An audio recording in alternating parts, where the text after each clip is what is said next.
the trade being the way it is, a few of them are in danger of possibly being no longer covered and turned into housing. Carolyn, if you make a building a listed building, it can make it very difficult to maintain. I can see that might make it harder to be a housing development, but it might also be a financial burden on whoever owns it. So if it's a pub landlord or someone, because like we talk about how you get permission for the gutterings. So I don't know whether that in itself might make things worse instead of better. I don't know what criteria you need for a listed building. I'll just bring Sarah in because she had it, and then I'll bring John and I'll come back to you on that. Yeah, a couple of observations. I mean, yes, it would be good to do whatever we can to save those buildings and keep those pubs rather than for them to be turned into sites that are levelled and have more houses built on them. Two concerns really. An architectural assessment be carried out on the buildings mentioned below.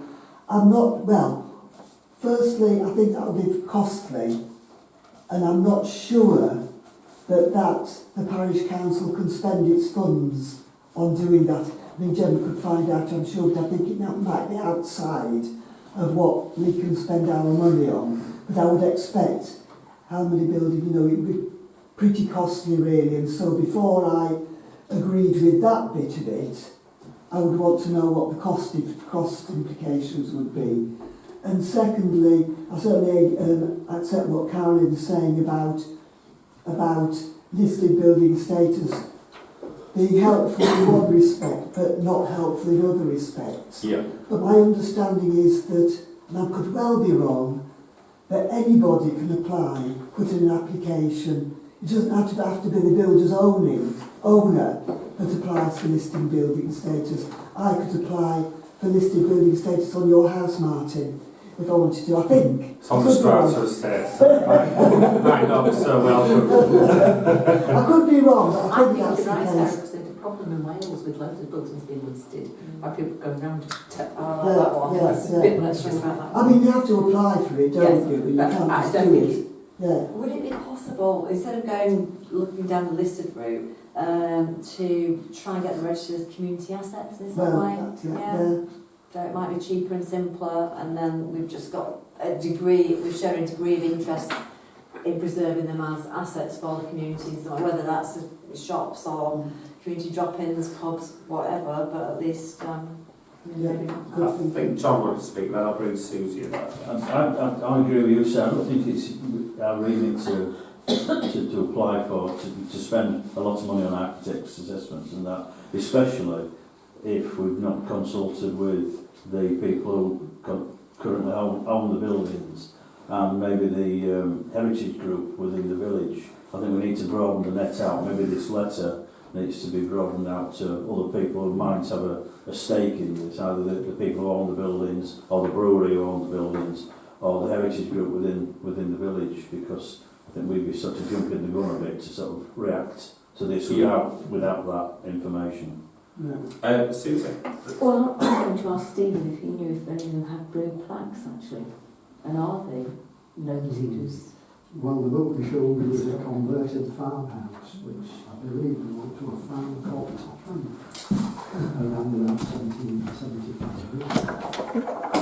I don't know whether it was very much of an original building. exactly, I think they've all been changed so much anyway. I think the chance of getting listing status is very, very slow. The Brink is probably the most likely, I would have thought, but I don't know. Oh, that's all That's Richard Hart. Victorian, old. Is that right? All over the building. I'll just bring it. The Masons and the Angles Well, farmhouses, and the Beverly Arms was built about 1930, in the 1930s. And the licence came from the Victoria Inn, which is where the car shop is now. Had a bit of a history lesson there. Thank you very much. Even better one. Amanda's idea seems to make a lot of sense to me. Because I read this and got the impression that it was really to avoid the building being demolished and loads of houses being built. And so if there's a way that we could do that without listed and potential things that go along with it, then I'm not anything about that, but maybe that's something to investigate. A community asset is something that's of value to the village as a community, so it could be anything. You could get a piece of land and you might think, well, in the future we might need sports centres, sports fields, so you can get it registered as a community asset for the future, and it's less likely to... You've got an argument on your side when it comes to the battle with overdevelopment. So, in regards to this correspondence, then, what would the council like to do with it, essentially? Because obviously we've got some ideas and we've discussed them, like, at full council currently, but is there anything we want to set out as a proposal for this particular thing, or refer it to a committee? Yeah, I was going to say, can we refer it to the Amenities Committee, and for them maybe to communicate with the Heritage Group, see whether they've got any interest in it, and then maybe Amenities can look at the community asset possibilities. But yeah, I agree, we're not in a position to go and assess all of these buildings unilaterally. I'll take that as a proposal then. Sarah, then do I have a second before that? Tom seconding. Are there any other proposals on the table then for that particular one? No. Okay, I'll take a vote then. All those in favour of referring to amenities? This one. Okay, all in favour. Thank you. And then What was that phrase that you just called it?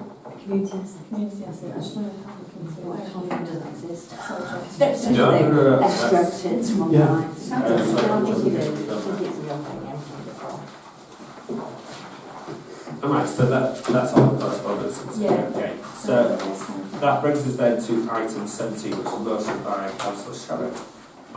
This one, so I'll just read out the agenda item and then I'll come to you, Andy, first. No, Susan. Oh, Susan, sorry. Sorry. So receiving proposal from Councillor Susan Sherritt in reference to the Local Government and Housing Act 1989, Chapter 42. Parish Council consists of 7 Labour and 5 independent councillors. That the committee should comprise a similar ratio of Labour to independent councillors.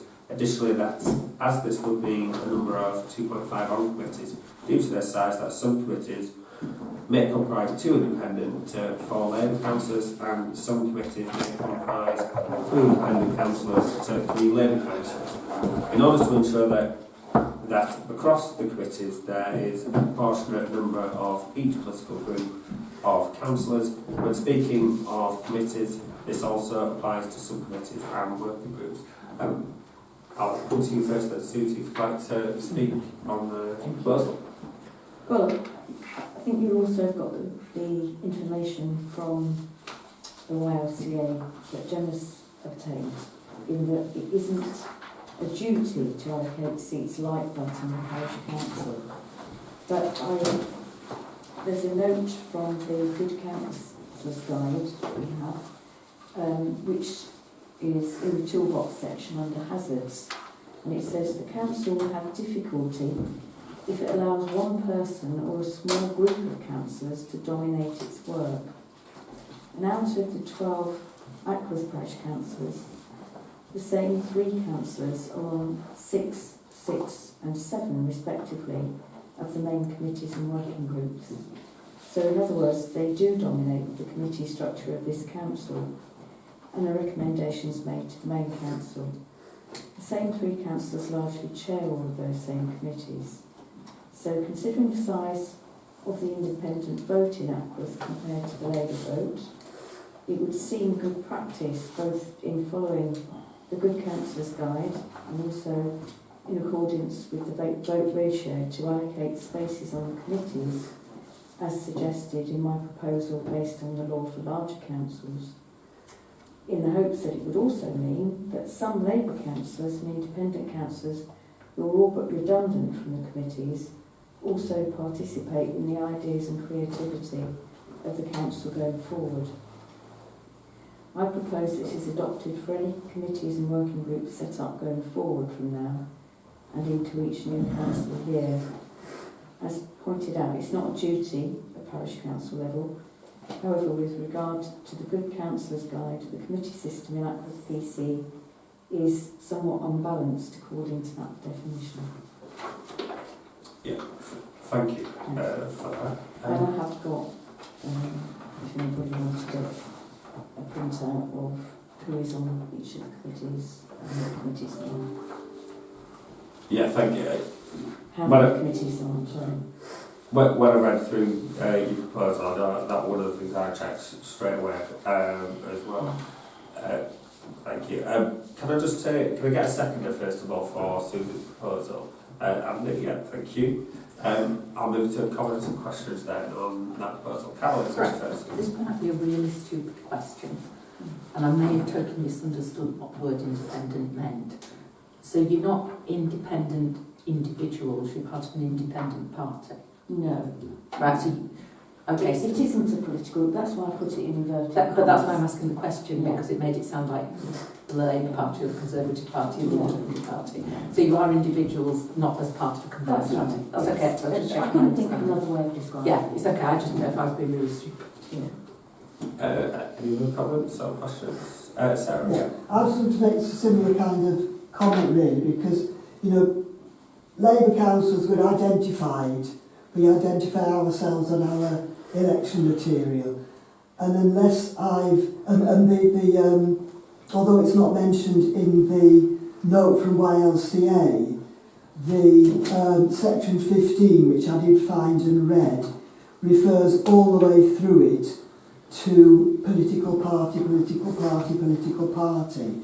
And so, yeah, the independents are not a party, 5 individuals, and one of those individuals doesn't support the committee system anyway, so they don't put themselves forward for anything.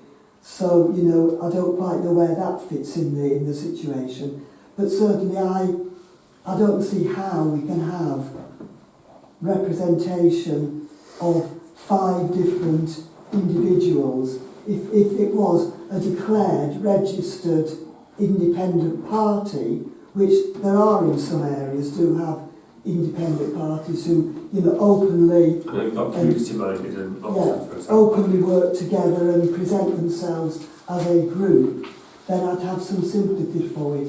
But the independent councillors on Ackworth Parish Council, you know, what they say is, we are independent, which in my mind, to me, means understanding about individuals, and therefore, I don't know how you get, you know, the representation. They are not there as a group, as a declared group, to have representation in my view, so I wouldn't support this. And that, as it stands, you know, we do have a fair few of the independent councillors who do wish to be on committees, do have representation on committees.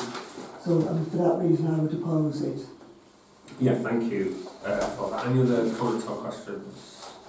John? Well, it seems to me from the last 5 years of being a councillor that the people who want to put themselves forward to do work within the council are the people who stick their hands up and get elected to committees. If I don't want to be on a committee that I've got no interest in, if it's something that I'm not particularly interested in, I don't put myself forward. Similarly, if I am interested in something like the building side of it, or the community centre, or what other things I'm interested in, I'll put myself forward. And I don't think we've ever kind of discriminated as a group. If people put their names forward and they want to do it, it's usually the case we're asking for people to volunteer and stick their hands up and do it, not regardless of what political party they belong to or what independence group they belong to. I mean, we've seen people very active, like, Andy's active, Sharon's active on committees and things like that. So I can't say that it's too difficult, too complicated. It's politicising something, really. I think it's not political. And again, I was trying not like isolating Susie or Stephen, because Stephen's been there Exactly, Christmas grotto, and I know that Susie's been there at the gala as well this year as well. So there's a lot of work that has been done by. Absolutely. Just wanted to clarify that. Yeah, I Sharon, just think I want to add to what John said really, obviously. I'm a new councillor, independent. I'm independent, not part of any political group. I am on a lot of committees, which we were all voted on to at the beginning of the year. And I agree with John, is that if you're interested in wanting to help develop and support the village, that's why we do it. So You know, and that is the reason why I put my name forward to be a parish councillor, not for any other reason. I also want to say, I'm not a Labour councillor, but on every committee I've attended, politics has never come into it. It's always been for the good of the village. That's all right. And I would say it as it is. You know, there's never been any discussion, as far as I'm concerned, in a political form. People are here for Ackworth, the whole of Ackworth. Thank you very much. Thank you for your contribution. Susie, you want me to come back in? I'll quite happy. Well, I need to say that in May, it wasn't my experience that independent councillors did not try to get onto committees, but their balance of votes was already in place the other way. And you can see that from the balance of councillors on the committees. And it's not from lack of putting themselves forward. I understand the comment. As has been implied. I understand the comment you made. I do. And so I can see this is going, but it was just really not to say that the independents are there as a political party. In fact, it's a non-political party. I don't believe politics should exist at this level of council. Just that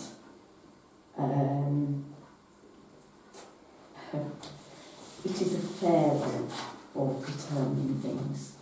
That's all. It's fair.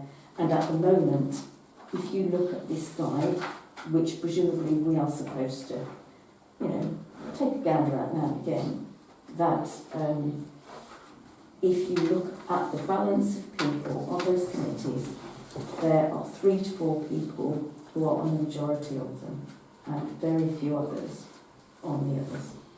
Can I just say, don't you feel like saying, Can I well just done to hold those off a people who minute? are working really hard? Sorry, can I just hold off a minute, Amanda? Andy, I thought you Well, might be a I think the other point that I feel is relevant is actually in relation to the numbers of votes cast by residents in the village. Now, obviously, it's not easy to, because you know, however many candidates and however many vacancies, so it's not easy to see it. But actually, when you look at the total numbers of votes cast for political parties and the independent councillors, actually the independent councillors got more votes per candidate than either of the political parties that were represented with candidates. I'm not entirely sure that's correct, because when I checked... Well, if you wanted to add the numbers up, it actually works out at 306 and a quarter per Labour candidate, 370 per independent and 159.9 per Conservative candidate. So there we go. I mean, I think that's if you add up all the votes and divide again, it I think by that's part of the stats. So when you look at the votes that were actually cast, I think you'll find that the most popular councillor here was actually Councillor Bell, who got the most. I'm not disputing that in the slightest. It was different. I got the biggest percentage, yeah. In different.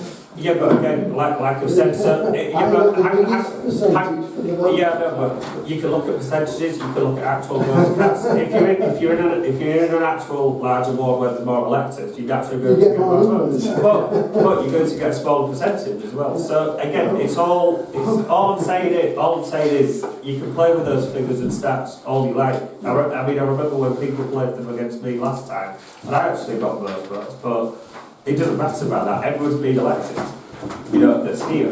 That's what matters, and everyone has a right to be here. Who's got the most and less in statistics?